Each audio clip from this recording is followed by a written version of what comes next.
mission to find the Dekotora truck, but I have to admit, I don't really know what they are. Dekotora trucks basically means decorated trunk.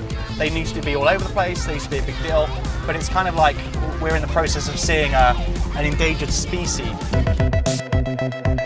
だから例えば埼玉にいる私だとか、あとは宮城とか福島に行けば今度魚屋さんが多いよ。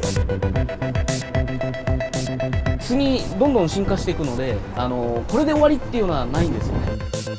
It's like a home away from home. TV, stereo, Chandelier. そうです、自分の象徴。はい。